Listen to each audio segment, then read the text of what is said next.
A long time ago, on a comics page far, far away.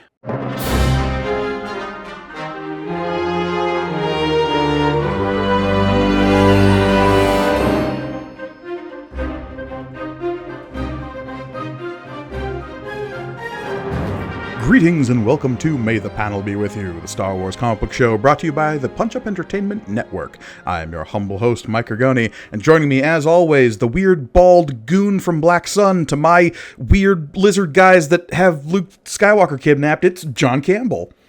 I think as long as we're weird characters, we're good. Hello, everybody.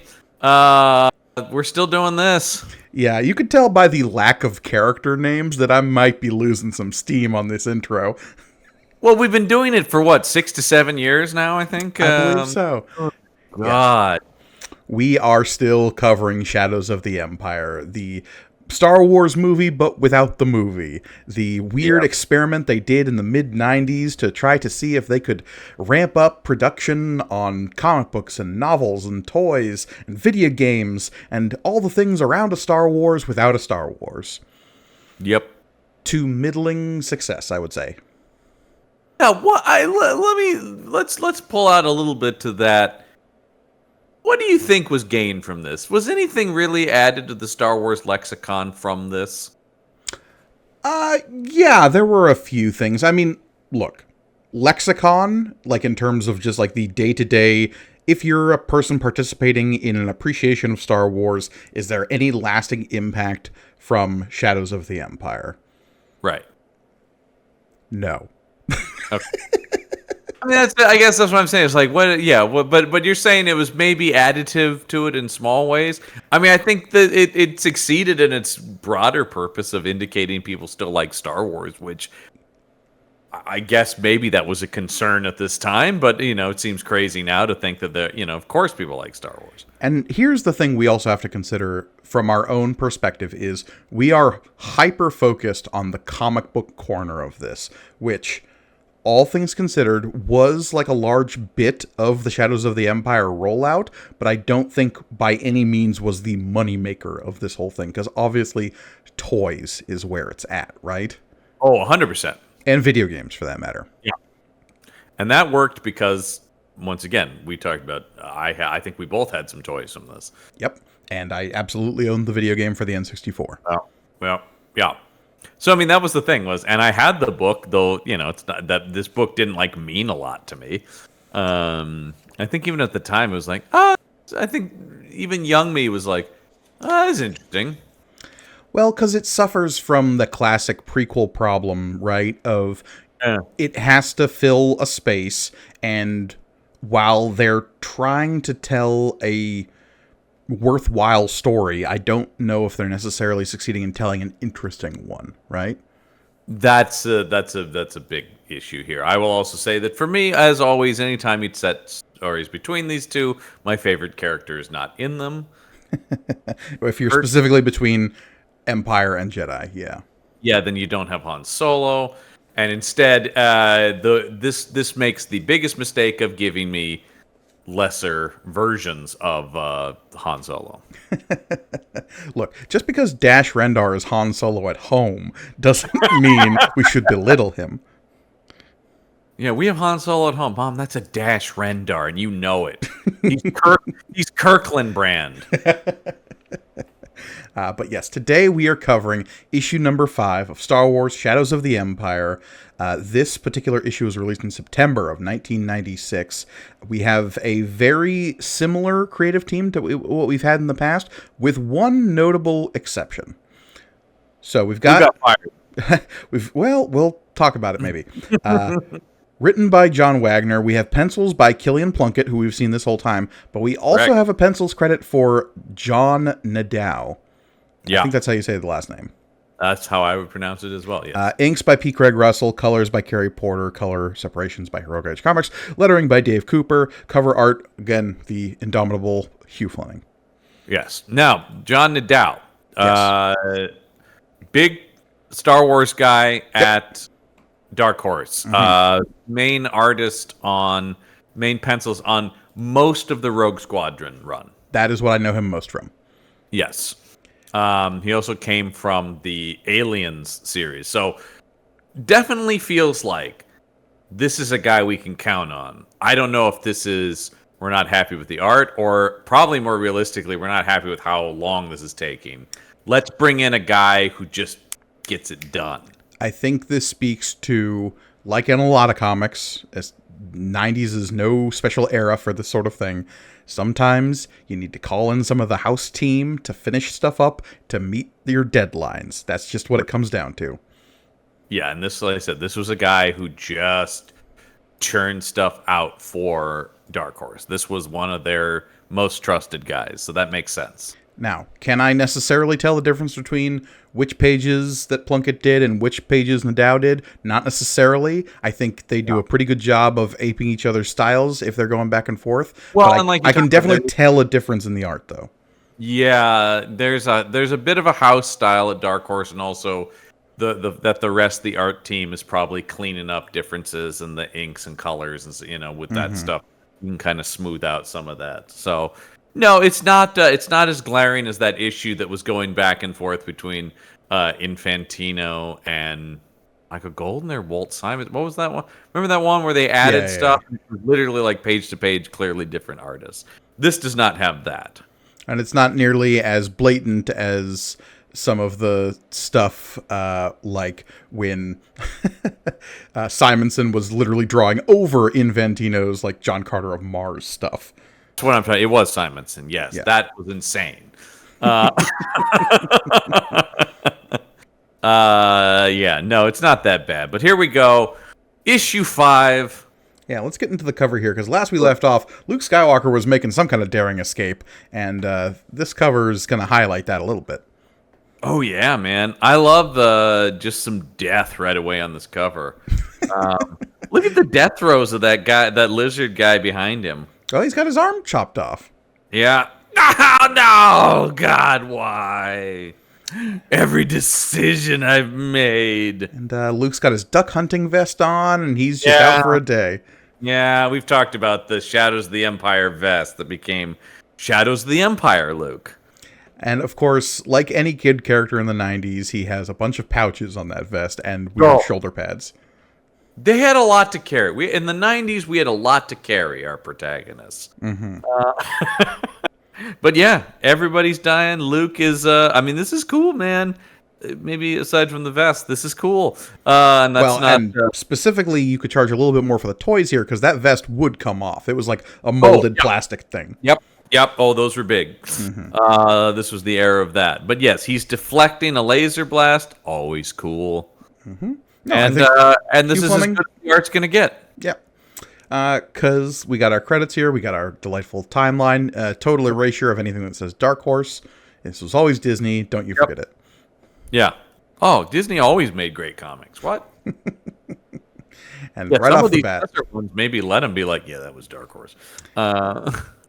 So, we have Luke sneaking around in the corridors of this base. We are on a planet where Luke has been captured by a bunch of bounty hunters, lest we forget, because he was here to decode some secret Imperial plans, they're for the second Death Star, that in the midst of all that, he gets captured. Many Bothans died to bring you those plans. Probably 6 or 7. That's what I heard. Sounds like many to me. I don't know. Mon Mothma is just a serial, over-exaggerator. That's all we got. She's just like, well, they're not going to pay attention to me unless the stakes are high. So, but yes, he right off the bat, a lot of thought bubbles that also serve as previously on. Two words in my head: wanted dead and alive. Strap in for some of those thought bubbles, because some of those are going to be filling in crucial plot details that are in the novel and nowhere to be found in this comic book. You can really feel that down the stretch in this comic, where they are really glumming. I will say, just in general, these last 2 issues really have to get back to the novel much more than they've been doing. Oh, yeah. And especially, we'll get to, where this issue ends really kind of blew my mind, considering I've been sort of reading the novel rereading the novel along with this comic book, and so like I knew how much of the book was left when we get to the end of this issue, and it blew my mind just how much they would have to cram into the last issue, and boy, do they cram it. And it feels that way, even without me reading the novel alongside like you are. I can feel that's what they're doing, so that's not good. That's not good, you guys. Don't do that. Anyway, Luke's got his lightsaber back. Luke got his lightsaber back, and then he's going to start hacking some people up, because we have this like splash of gore behind the inset panels in this that is not something you usually see when a lightsaber swung through somebody. No, because it's canonically that it instantly cauterizes wounds, so it doesn't really have gore when you cut through somebody with a lightsaber. Then the guy must be spilling his pudding, because there's a lot of goopy stuff getting spread around. Pudding. I don't know why he's Italian, but that's the voice that came out. Sure. But then Luke starts just, okay, really killing some people, because look at this first corpse on the top of this next page. Yep. There's blood coming out of that guy. Oh, yeah. Here's the thing. There is no more of that body. The rest of that body is a few feet away. Oh, I see. Got it. Where the panel cuts off is where the body cut off. So, got it. Yeah, and man, they went a little hardcore with this, because also we see with the zatting of the blaster here is blowing through a guy and out his back. What? Yeah, I get the feeling that somebody didn't. Star Wars. I feel like someone at LucasArts was just like, you know what? It's got to hit deadline. Screw it. Yeah. Somebody, was like, I remember these being pretty hardcore movies. Yeah. So yeah, we got Luke, classic hallway fight Luke. Like, this is where it starts. There's zatting, there's sissing, and, of course, some bazanging. We love a good bazang. I will say, this maybe reads a little different in the art. I mean, look at how Luke's face changes over the course of this last page that we start with, and then getting into this page we're on with the hallway fight. Like, it's a dynamic art piece, because we're just trying to showcase how, like, badass Luke has become. Mm-hmm. But it's also always a good idea. The art is a little sketchier. It's a little rougher. I'm getting some Frank Miller vibes here and there. Well, especially with the splattered bad guys, too. Really feels very Frank Miller-y. This is the company that brought us Sin City, lest we forget. Lest we forget. Yeah. 96, where are we at in the Frank Miller timeline? That's a good question. I feel like we're dead center of Sin City. It's certainly begun at this point. Yeah, because we're I mean, we're firmly in he's doing his own thing, man. Mm-hmm. Right, we're not doing the 90s is let's see, when was Hard Boiled was 1990. Okay. And that certainly separates. 91 is when Sin City starts. Okay. Yeah. He's got 93. He's just done Big Guy and Rusty the Boy Robot. Oh, I love that book. It's a great book. Yeah. Yeah. And he's a few years out from doing 300, which is 1999. So but he's firmly Dark Horse Frank Miller at this point. Totally. Makes sense. So, also using such foul language, rot him, man. Not that son of a bitch. I always love the attempts at Star Wars cursing, right? Because we toe the line when we get to like hell and damn, right? Those are just general expletives. But then we have your farks, your dank ferrix, your rot hymns. Yep. Rot him, man. Rot this guy good. On this next page, we have Luke schlissing somebody and green shifting him into a different color palette. There's some very weird color choices throughout this issue. Yeah, I sort of get what they're going for. Like, it's like the lightsaber's moving so fast, it's sort of just like cleaving straight through him. It also looks like Luke's hands have like passed through the guy as well. Yeah. In the novel, this is definitely a moment in which, like, okay, force speed won't be canonically a thing until Phantom Menace, when we have that weird transition in the Trade Federation ship with Qui-Gon and will Obi-Wan. immediately be eliminated from canon. But it's sort of always talked about in the novels that, like, people who are accessing the Force are moving way faster than what normal people can really perceive properly anyway. Yeah. And this is trying to get that across. And I feel like every time they try to get that across, including Phantom Menace, it ends up looking dumb. Super speed is a really hard power to show off. Like, you either... It looks so dumb in Phantom Menace. Yeah. And you never again. You really have to basically show everything in slow-mo, a la, like, Quicksilver in Days of Future Past, right? Yes. That was sort of the big, just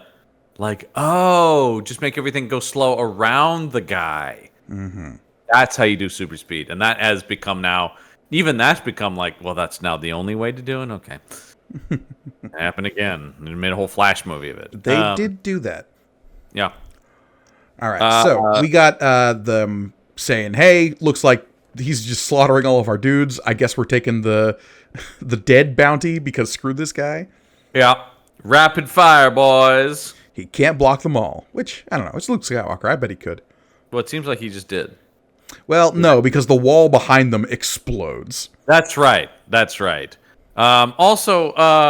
Just look, I am not an artist. However, wouldn't you maybe have the different laser blasts not all coming right out of the barrels so they look like they have lightsabers? Like have a little separation where like maybe one is just coming out, one has come out a little bit more. Because these aren't phasers. I mean, this is Star Wars. They shoot bolts. They don't have a stream like Star Trek does. Well, and especially that one on the right definitely looks like basically the same art that we've seen with Luke swinging his lightsaber. The one on the right looks like he has a lightsaber attached to his wrist. Yeah. Anyway, they all explode and die. Yep. Because what's this? Turn the page and wow, it's our old friend Lando Calrissian in an outfit that's very interesting. They seem to be doing some sort of merging of him wearing Han Solo's clothes at the end of Empire, but he's added a cape.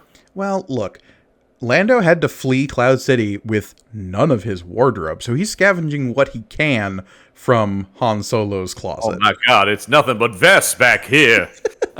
You know, that cape closet we saw in Solo got replaced by a vest closet. Yeah. Vest after vest after vest! I always thought that was so weird at the end of that movie. It's like, well, why is he dressed like... I took his ship, I got his best friend, hell, I am Han Solo now. Anyway, I know that voice. It's Lando! And he's about to sell me some Colt 45. Audience applause. I will say, thank God it was Lando, although, we'll get to Dash Rendar. But I am like, oh, good, it's actually one of the characters I like. Yeah. So, Lando's here to bust Luke out. How did Lando find Luke? Don't worry about it. Dash told me. How did Dash know he was here? Oh, there's going to be... By the way, folks, strap in. Because there's going to be a lot of how and when did people get places throughout the rest of this thing. Having very freshly read the novel, it does not answer some of those questions. Oh, wow. I assumed it did, and this was just the comic skipping around. No. I've got to say, this is a very weird Lando Calrissian line, and also kind of a non-Star Wars line. Like shooting snakes in a shoebox. Number one, that's not an expression I've ever heard. And two, snakes and shoeboxes being part of the Star Wars universe as those terms, weird. Also, like, fish in a barrel is... There are always going to be barrels. There are always going to be fish. Yeah, and just throw in this is like shooting Corellian salmon and you can do a Star Wars-y pass on this or whatever, Or you could just say fish in barrels. Yeah, I would have accepted that, but making it two words from our world and an expression you've never heard before, weird line. Like shooting snakes in a shoebox. I guess we're going to start it. This is Lando's a trailblazer. He's starting it. Yeah. And feel free to pass that around, Luke. I'm trying to make it catch on. It's going to be a thing, I promise.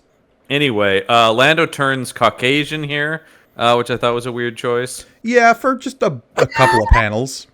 I really got it. I said I got big coloring problems with this whole thing. If you track this page, at the top of the page he's black, and he slowly loses the pigmentation in his skin. By the bottom panel, he's a white man. Yeah, I think Is this a some kind of cutout exposition about something that was happening to your skin on the? Also, we've tracked this a few times, but throughout this whole thing, Luke's lightsaber is going back and forth between green and yellow a lot. Yeah, there's some coloring issues, and who knows if that's like because of how these comics were scanned or how they were digitized. It's 90s Dark Horse. I'm quick to put the blame on them.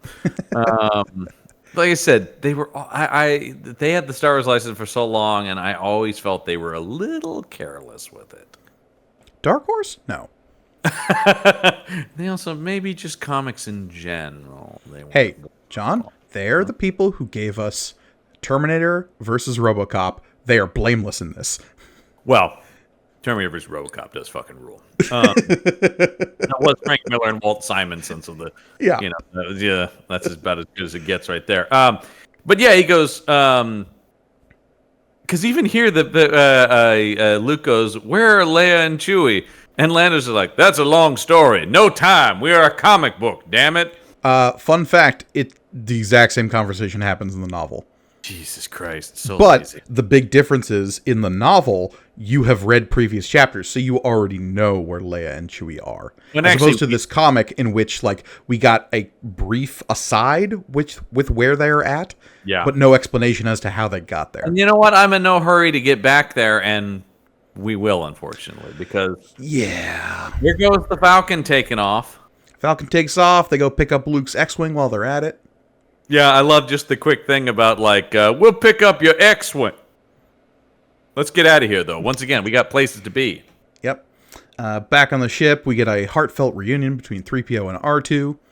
The famously bright blue light of the cockpit of the Millennium Falcon. Oh, and if you love them in the Millennium Falcon, strap in, folks, because as we get down the home stretch here, there is going to be some Millennium Falcon and droid hijinks. Something I've never seen before that is kind of interesting is the X-Wing docked on the bottom of the Falcon. Yeah, they do that in the novel as well. Just like, okay, we can strap the X-Wing to the Falcon, and then we can both go through hyperspace together. That's kind of cool. I mean, that actually I like. So we get a brief aside here as Lando's like, "Oh shit, there's a Super Star Destroyer here. We need to get out of here." Yeah. Even though in the comics a while back, back in the 80s comic, he was just like, "I'm going to take on 3 of them." But here they're like, "Oh shit, 1? Yeah, get out of here." Well, because we know that the planet that Luke was on just now is called Kothless. Kothless was also, from the last issue, the planet where the Emperor sent Vader to go get, or attempt to get, the Death Star 2 plans that had been stolen by the rebels. And the Emperor's whole thing was just like, if we send Vader, then we trick the rebels into thinking that this is a super big deal. Because it is. Here's some bad comic book dialogue, which is, Leia wants us on Tatooine. Leia is Leia. Turn the page, and hey, there's Leia. And oh boy, strap in for Crew Cut Chewie. Oh, I mean, Crew Cut Chewie is disturbing enough, but high and tight, keeping it high and tight, man. So it really wasn't. In the art in here, it's way more apparent. Last issue, it was less apparent that he also got a stupid haircut to disguise himself as a bounty hunter. That's why they brought in this new artist, just to make sure. I don't think this guy's hitting the Chewie haircut hard enough. Because in the novel, he like dyes his fur black and gets the stupid haircut so he can pass himself off as, oh, what was that stupid name? Snuva. That's really dumb. Oh, and look, here's that little bald guy I was talking about at the beginning of the intro. Yeah. You know what? He looks a little bit like that yellow bastard from Sin City, actually. Yeah, I'm saying. Yeah. They're very happy with how Sin City's doing at Dark Horse. Mm-hmm. Anyway, run from it. We can't any longer. Okay, so apologies in advance, but the next few pages are super uncomfortable because Prince Chizor is going to get super rapey with Princess Leia. He sure is. It is not this comic's fault. That comes from the novel. Way more uncomfortable in the novel. I'll say that much. Say, if anything, they actually hold back in the comic, which I'm glad. Yeah. But so let's just power through this. We can get through this together. We can do it together, you guys. So Leia has infiltrated, quote unquote, the Black Sun compound to try to find out who's trying to kill Luke Skywalker. Mm-hmm. Spoiler alert, it's Black Sun and Prince Yeah. Yeah, I know. It's there's not a whole lot of reveals here.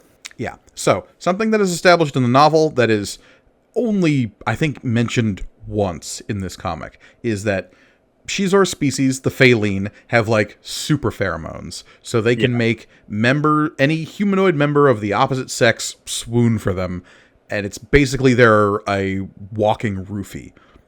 That was what I had forgotten, was that it's specifically of the opposite sex, because he says my effect on females of any species. Yeah. Which, of course, brings up a litany of issues, right? Oh, absolutely. Not every species is going to have a binary sex. Yep. That's a big one. I mean, you also run into, like, okay, so you just have no other sexualities among the Phaline? Is it only male to female? Also, like, let's not go full Mallrats and talk about, like, genital compatibility, but... Well, it brings... It just... Let me say, on that point, to do it in the non-gross way, they're assuming a lot of things. Sure. They're assuming a lot of uniformity among species in the world of Star Wars that a lot of Star Wars would contradict, because Star Wars, of course, is filled with weird creatures. They're abound in it. The big one for me, and like just a thing I always have in the back of my head whenever we're talking about fantasy or science fiction, is mouth-to-mouth kissing among different species. That's like any sort of humanoid thing. That's just a given. Yeah. And obviously that's like storytelling shorthand, right? Because if you're telling a story to the people of Earth, if you want to really condense like how to get across emotions, you can not think about it too hard. That's true, because also, I mean, what could be their equivalent of kissing may not even read to us as like, they're what? They just put their elbows together. Yeah. And we might find that strange. So I get that. But all of this makes me uncomfortable. Yeah. As it should. Because, I mean, right up, this panel of him at the bottom of the page, he basically is like, no. Yeah, and we get to the next page, and we get some interiority from Leia here, being like, what's wrong with me? I feel dizzy near him. His skin seems to glow. And Shizor's making all of these sort of, like, passing comments while putting hands on Leia, and finally they kiss, and she seems to be into it. Oh, God. His weird, long, red nails on her shoulder. Ugh. Yeah, and something they try to get across in this comic, but it reads more like a coloring error in the comic, is the fact that Shizor's skin does change colors. Yeah, here it looks like, once again, he got hit by that same virus that turned Lando Caucasian. Yeah. Yeah, once again, I think they may have done this on the quick here. And once again, I don't want... Dark Horse did a lot of good stuff and continues to do a lot of good stuff. However, they did not always have the greatest artists. They had workman artists. They had journeyman artists that could get stuff done in a timely fashion. Like, they definitely were not getting who Marvel and DC were getting most of the time. They would do a RoboCop versus Terminator series and get Simonson to do that. But a lot of these Star Wars books suffer from, like, guys where you're like we're talking about, these two artists that are doing this book, you're like, what did they do? Other Dark Horse Star Wars. Mm-hmm. And like I said, journeyman, it is like, it's competent, it's well made. I couldn't draw something this good. Oh Lord, no. That's why I'm like, I want to be, but it's like, you see a massive difference now in Marvel Comics having Star Wars back, right? There's totally a polish to it that was missing from a lot of these. A lot of the time. I mean, you can complain about some of the art in the modern Star Wars books as well. There's some people who, like, especially the mainline Star Wars book, there is something to be said about the almost too realistic way that they try to lean in terms of, like, capturing Mark Hamill and Harrison Ford and Carrie Fisher's features that can be a little off-putting. personally like that, but to each their own on that. You Yeah. know, I like that it feels like of a piece with the movies, but once again, to each their own. But I think in general, there is, like I said, there's just a, even beyond the pencils, there's just a, this wouldn't happen. This kind of coloring stuff like this is, I guess, yeah. Anyway, but yeah, so Leia is, this also, I have so many questions about Jizor's pheromone powers, because, like, she's able to fight them off. Okay, so we'll get to this next page. They're making out, and then there's a thud, thud, thud. It's Chewie at the door, and Leia is effectively dragged away from the situation. Better not be making out in there. Chewie's being a good wingman here. Yeah. Don't forget about my boy Han. Also, Chewie knows, like, something's up, right? Mm-hmm. Chewie's no slouch when it comes to putting two and two together. I will say, almost no notes on Chewie beyond the crew cut. Yeah, look, it was a bad haircut. We all agree. It was for the sake of the mission. But he was trying something. He's finding himself. No, he's going through a lot. No, but I do like that he's just like, what's up? How come Chewie wasn't invited to this party? So Leia is dragged away. Jizor in his little thought bubble being like, oh, I shall have you. He's fully turned pink, then blue. I think the blue is for effect, but still, it's weird. Yeah. So Chewie drags Leia out into the hallway. They've knocked out little bald yellow guy. Mm-hmm. Yeah, he's dead, I'm sure. But Chewie drags her into a corner, and she basically comes to her senses here. She basically puts together that Jizor is influencing her mind chemically somehow. Yeah. This is what I'm talking about, where it's like, yeah, the thing about because it's a comic book, she puts this together real fast. Because the way it makes it seem is like she got out the door, it's like, oh yes, of course, it must have been a chemical interaction with. I see. In the novel, it all happens about this quick. The big difference is we have more interiority on Leia, right? Right.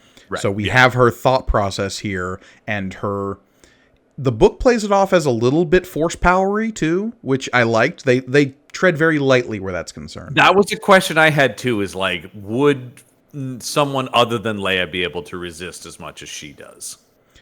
Probably not. And that's part of why it's Leia That's Organa. the only thing that makes sense to me, because like it's sort of this idea of, if it really is this like biological effect, it seems like you wouldn't just be able to mentally resist it. But because you have the out of the force powers, yeah, okay, maybe. And in the book, it's also Jizor is a point of view character, so you get a lot of his thoughts of like, oh, she can resist me? Now I find her even more alluring. Well, you definitely don't get that here. Here it seems like it's totally like, I'm going to possess this woman as part of my evil plan. What you're talking about in the book is totally absent here. The idea is like, ooh, and I am attracted to her. Yeah. It seems like it's total, sexual assault power fantasy thing for him. It is still that in the book. Oh, 100%. But it just seems like, I'm not. Hey, man, there's no forgiveness for Jizor, all right? The guy's a monster. Yeah. No, dude sucks out loud. And I agree with Chewie. Chewie's got it right on the ball here. Yep, always Team Chewie. All right, let's go to the cleanup crew of Darth Vader and his stormtroopers, and something that's a little kooky to me: the stormtrooper with the giant glow stick on top of his rifle. It's not on a rifle. It's just on it's like the tiki torch of Star Wars. No, not that one. The guy to the other side of Vader. Oh, I think he's just got. Oh, yeah. No, because the guy behind him has one too, and they all have them. They look like John. I see where your mistake is. That's not a blast rifle. That's a super soaker. 100%. I was a split second away from saying they look like super soakers. That's absolutely what they look like. The tiki torch light, I do like. Yeah. Them being on the guns looks stupid. Yeah. No, it does. That's real dumb. And I do like a dad Vader with his hands on his hips going, "What did you do, young man?" I love this interaction both here and in the novel, actually, because the lizard bounty hunter who survived was like, Skywalker escaped. And Vader's like, yeah, no shit, he escaped. I know he escaped, fool. He's not here, so don't you talk down to me, lizard man. Don't be saying obvious things around Lord Vader. I will choke you. Not cool. Does Vader have to choke a bitch? Yeah. Always and forever. Oh, yeah. And he does. Is he choking him, or what is he probing his mind? Whatever. He threatens to choke him, and this guy just spills immediately. Yeah. He's just like, no, Lord Vader. Of course, Lord Vader. We captured him, but there was another offer on the table, so we thought we'd maybe, I don't know, play the field. I know that was stupid. And then more Vader interiority that we love. Well, in the novel, I actually do like the progression here. We get Vader kind of following in the wake of Luke's trail of destruction, and Vader basically being like, oh, yeah, this kid's got the goods. I was totally right to want him alive. Oh, good job, my boy, this guy. It's proud Dad Vader, yeah. I have to hide it for a little bit here, but actually, it's pretty awesome. Way to go, son. Now imagine this, but with the dark side. Ooh, baby, we'd be cooking with gas. And so, but he's like, but also, wait a minute. Jizo's probably going to kill my son. Yeah. And also, real heavy, once again colored, real heavy on the red eyes of Vader's mask. Which I always like, personally. I like a hint of red. This is maybe too much for me. And we get the reveal here in the comic that, Prince Xizor wants to kill Luke because he wants to get revenge on Vader for some perceived slight. Yeah, I always say the comic does not do a great job. I don't know if the book does any better at explaining the animosity. Okay, so in the book, there's this whole elaborate backstory about the Phaline homeworld in which, a virus got loose and the Empire, led by Darth Vader for this particular mission, purged, a whole continent's worth of people to stop this thing from getting out. And that included Xizor's family. Okay. I mean, that's got more reason to explain for his rage. Yeah. And so, this whole convoluted plot of Xizor's is, for the most part, he figures out that Luke is Darth Vader's son. And so it's oh, you took my family? I'm going to take your family. Yeah. But also, I want to control the entire Empire as a bonus. Xizor's problem for me is there's a little bit too much going on with him. Yeah, he's... I get what they're trying to do with him, where he's playing all sides against the middle, but it's he may have one... There may be one thread too many in his web of deception. They're trying to make him the Bond villain in Star Wars, right? Which, that's a fine impulse. The issue you run into is, because you have Palpatine as this master manipulator, you need somebody who's at least appears on his level, and so that adds this whole layer of complexity of how do you get a master schemer who's not also a space wizard? That is sort of the thing. You have to dumb down Vader and the Emperor a little bit, or at least reduce their bright to make it seem like, you know what I mean? That's sort of the thing is this idea about here's a guy who's going to get one over, and Vader and the Emperor. It's yeah, but we sort of like those guys being we like them being the big bads. Right. I don't need a new big bad. That's what we talked about. Aphra is the better version of this type of character coming into, and she's obviously way, way different, but she is a wild card in amongst that duo. Yeah. But isn't trying to compete for big bad status. So, right. Yeah, it's tough. That's why I also like things like, one of the things we do like about the comics are the Tag family. Well, they're just their own brand of shittiness. They're not actually really competing with the Emperor. No, they're doing their own shit. They're trying to eke out their own shitty existence among the ecosystem of nefarious, crappy people. And that's also where Thrawn comes in really well, because it's in this absence of power, I will take over. Yeah. Yeah. Speaking of the absence of power, we cut back to Xizor, and God, I hate this lounging motherfucker. Like what you see? Showing some leg? Yeah. Just on his... So we're cross-cutting back and forth here between Leia resisting Xizor. Now she In the book, there's way more of like a fight interior within her head of just like must resist. In this, it just seems like she's totally unaffected by him now. Yeah. I mean, I don't need any more of this, so I'm fine with this. Yeah. But then we cross-cut to Chewie. Yeah. Just bashing a guy into a wall. I'll take it. Yeah. And once again, yeah, it does feel like a coloring error because they don't explain why he's suddenly shifting colors. Once again, there's a lot of like, we read the book. Actually, I didn't. Like, you know, I mean, what do you... Either this is an addendum or this is an adaptation. You got to pick a side here, folks. Yeah, and unfortunately it doesn't, and that's why this comic suffers a little bit. Yeah, that's one of the big problems here. So we get a good page of Chewie wrecking some dudes. Oh, I'll take it all day, man. What do you think of the like Black Sun Guard design here? They're very like, it's weird that this is a Dark Horse book because these are very like Marvel villainy kind of guys, right? They're Cylons. That's what I keep getting my read Cylons, but the coloring of them, the purple and gold of them, is a little garish for Star Wars, isn't it? They might have a single bright color on them, like the red Imperial Guards or something like that. But yeah, they're a little over-designed. These read as Kang the Conqueror goons to me. Yes, 100%. All right, so we have this more interplay between Xizor and Leia. She's doing like a really awkward striptease for him. So weird, where he's just like, I said take your clothes off. She's like, I'm trying. And that's straight out of the novel. Oh, it's so dumb. And she goes, there you go. I've removed my outer cloak, I guess. And he's like, all right, now the rest of it. Come on, baby. And she's like, no. And he's like, what? Somebody said no to me? Ah, that never happens. No one says no to Xizor. Revealing his incel here. He's all red in the face. Yep. A woman saying no to me? Never. Leia's got some more thought bubbles here, being like, oh God, I can sniff him so good. And then just kneaded the balls with, once again, that's where his balls are.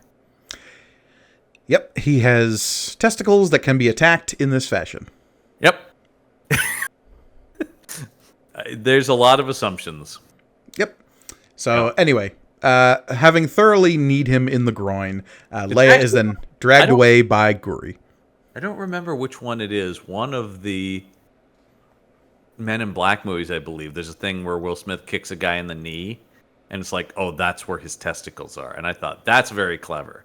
It's in the second one, and there's the moment where Kay knees a guy in the groin, and Will Smith says, no, he's a Balchinian, because his testicles are on his chin.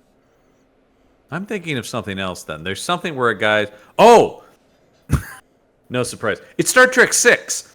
Oh. It's Star Trek 6 that Kirk is in a fight with a guy, and he kicks a guy, and he goes down, and he kicks him in the knee, and McCoy's like, that's where his testicles are, Jim. Oh, he didn't know. I thought that was a fun, where it's like, oh, yes, I confused the two. Balchinian.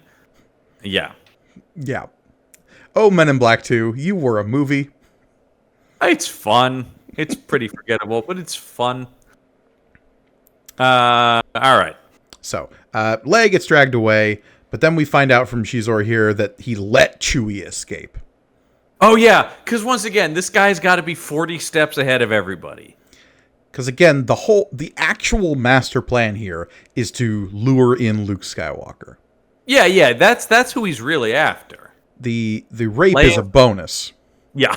God. Yeah, no, he's the worst. He's the worst. Yeah, the very worst. It's not good when even the Emperor's like, Jesus, man, take it easy. Yeah. But yeah, so anyway, they're like, I hope you didn't make it too easy. It's like, no, he killed a bunch of our guys. They're like, that's good. We have more of those at home. Yeah, just the idea of being like, I'm going to sip my evil beverage and 5 of my guys dead. Perfect. Yeah. Just how I want it. I feel like Xizor is either a guy who is 40 steps ahead or is just like, yes, this is what I meant to happen the whole time. Well, there's this whole thing in the book, too, about how he considers himself this, like, perfect individual, and so he's constantly trying to push the limits of what he is capable of. So, in the book, there's, like, moments where he, like, confronts assassins by himself just to see if he can, or eats a super poisonous food that if it's prepared incorrectly, it will kill him, just for the thrill of it. Stuff like that. Weird guy. He's a Oh, weird yeah. Total weirdo. Hot take. Xizor, super weirdo. But then, time to get back to our favorite raving lunatic. I was wondering, where is he? Is he still crazy? You bet he is, folks. Boba Fett is back up and running on Slave One, still yammering at the frozen corpse of Han Solo. Don't worry, crazy like a fox. I've come to hate the sight of you, Solo, pursued by rebels and my fellow bounty hunters alike. Harried, waylaid, hijack, other synonyms for that. Let me get my thesaurus out. Yeah, I got him. All right. Yeah. He's monologuing. What I'm waiting for is the next step in his thing where he's like, "What? Oh, you would say that, Solo. How dare you use such language?" Just turns into full-on Clint Eastwood talking to the chair Obama.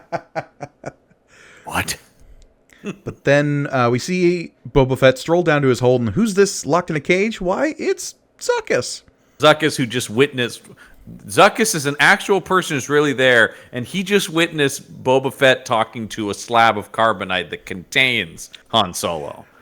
When Zuckuss really is saying, "Oh, dude, you're crazy," like, you got problems. Yeah. You don't want Zuckuss looking down on you, okay? Zuckuss should not feel superior. Ever. At least I'm not that. Jesus Christ. So Boba Fett and Zuckuss have a little bit of tete-a-tete here, where we find out that, okay, Boba Fett's plan is to still deliver Han to Jabba, where he's going to be at the beginning of the next movie. I just love the idea of, my plan is to do exactly what I was already doing. Yeah. But then he says, "And you're going to help me, Zuckuss." And Zuckuss is like, no, I'm not. You're in no position to refuse. Your role will be exceedingly dangerous, of course. You may not survive, but at least you will have the satisfaction of knowing you sacrificed your life in a good cause. And he turns to her and goes, "I said keep it down back there, Solo." Always yammering on that one. What a chatty Cathy. And Zuck is like, "Oh God, I'm gonna die." Oh man. So I would like to. This will be important later. What do you think the height difference is between Zuckuss and Boba Fett?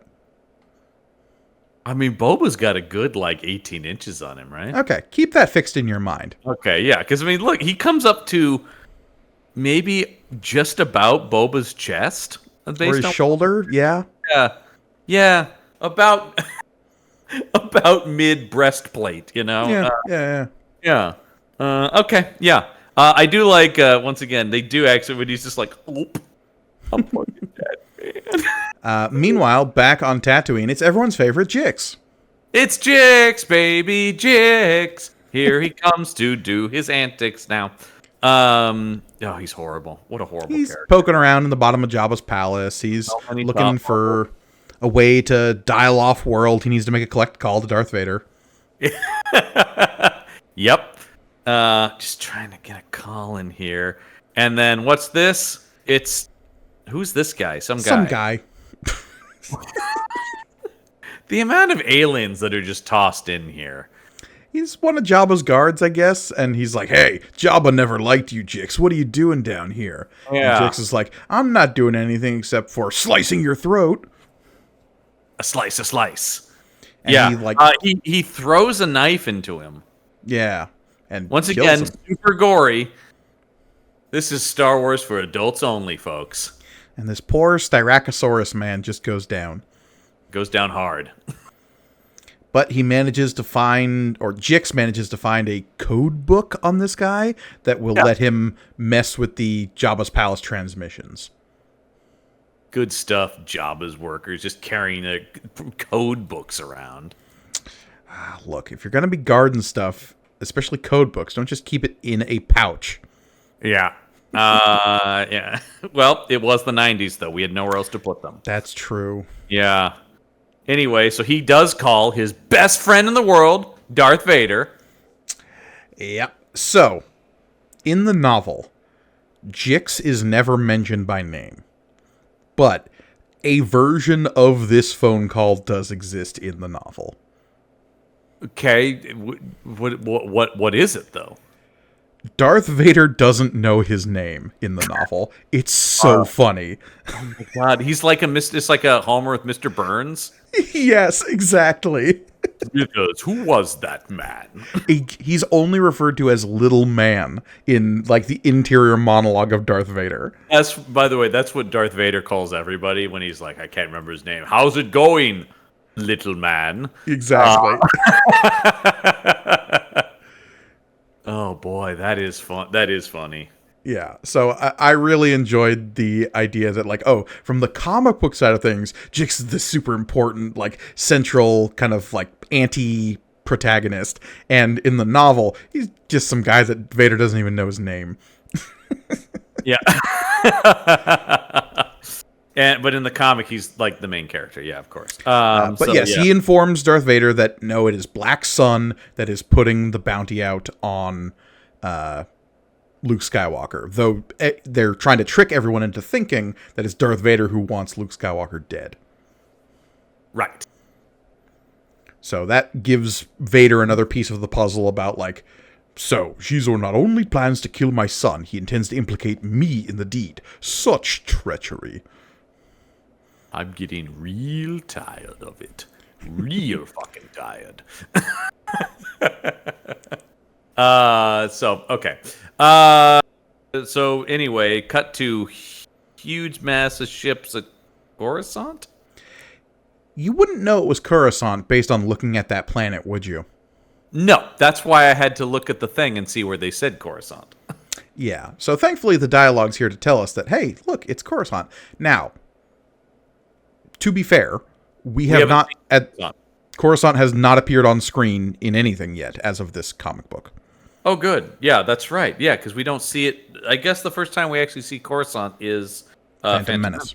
Yeah. Now, even in the novel and in everything that is described previously in like RPG supplements and whatnot that introduces Coruscant, it is described as a planetary-wide city like we see in the movie. Yes. I mean, and it's the capital of everything, right? Right. In the novels, they bounce back and forth between calling it Coruscant, which is like the old name, and Imperial Center, which is like what the Empire insists on calling it. Okay. Great. Well, this is very vague about it. Yeah, and here it's just like, okay, there's a big traffic jam coming to and from this planet, and somebody can't believe we're doing this. And what's this? It is the Falcon trying to sneak into the Imperial Center planet. Yep. Hold it steady, Lando.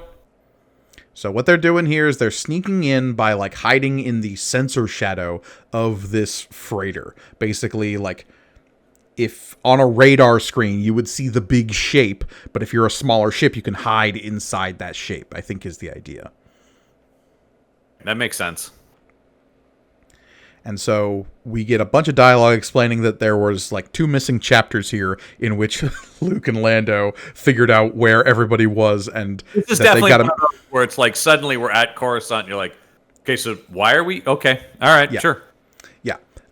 There was Chewie and Luke shared a message in a chapter that's not here, and like, I'm so glad we got that message from Chewie, where he explained that Leia's been held on Coruscant.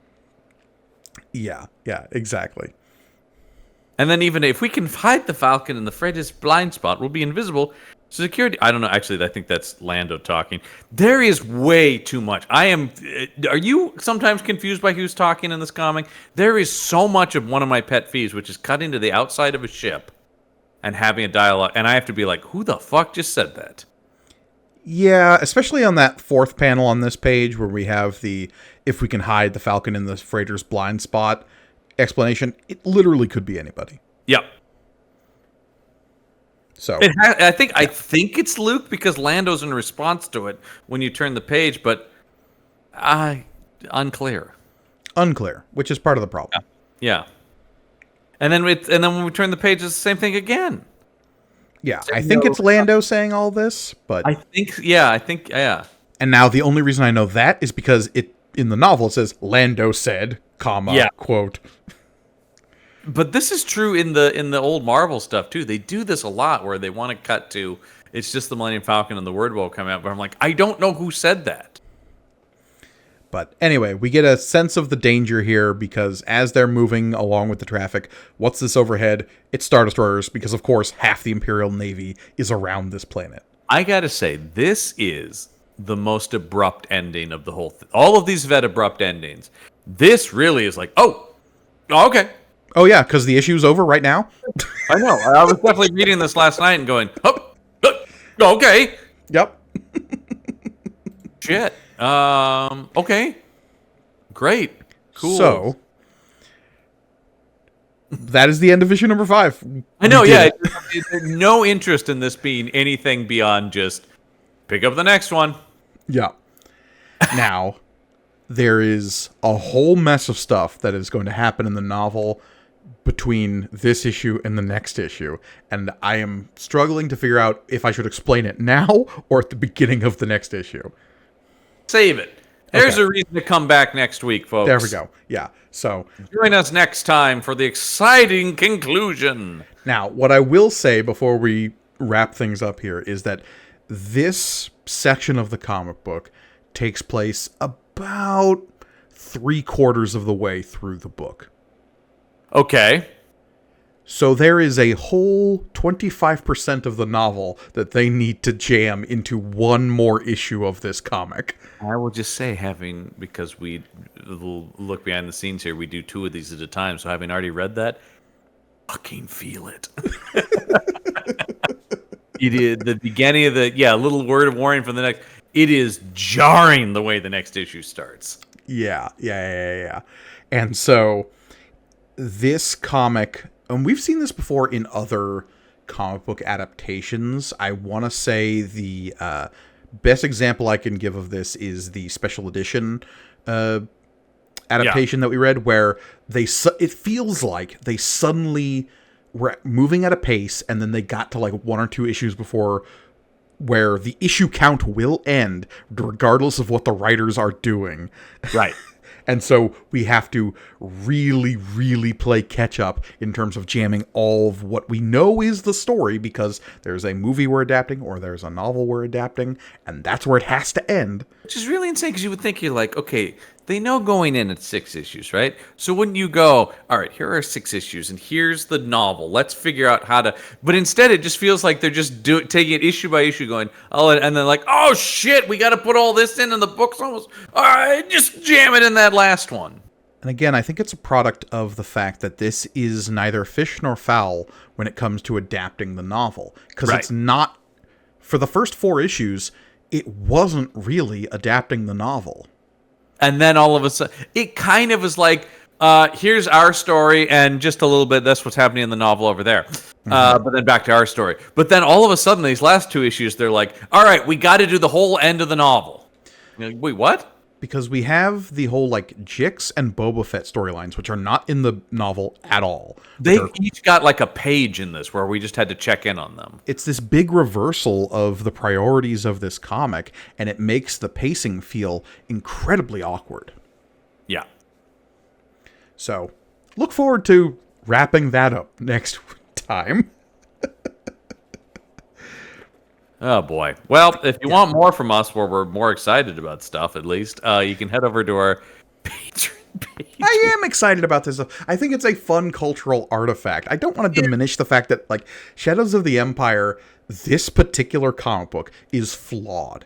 But the whole Shadows of the Empire media venture was this weird Wild West of an event that it's really hard to get your head around it in a modern perspective. The reason we're covering it is just, 6 issues of this thing really beats you down.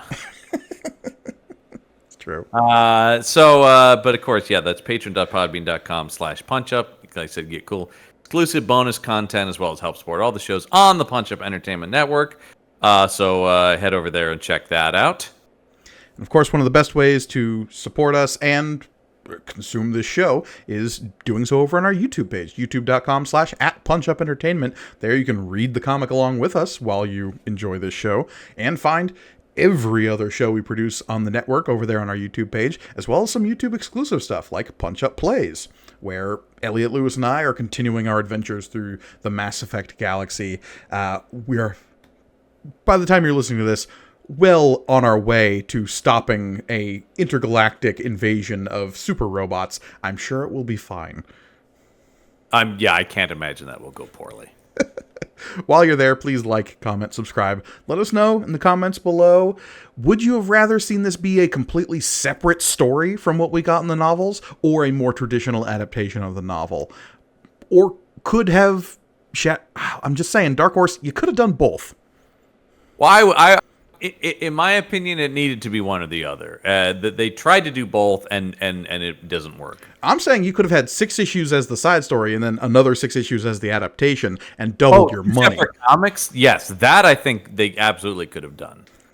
Trying to do both, it's the worst of both worlds here. Yeah, both in the same is the worst of both worlds. But I think that's going to do it for this time on May the Panel Be With You. As always, I have been Mike Gargoni. I'm John Campbell. And remember, may the panel be with you.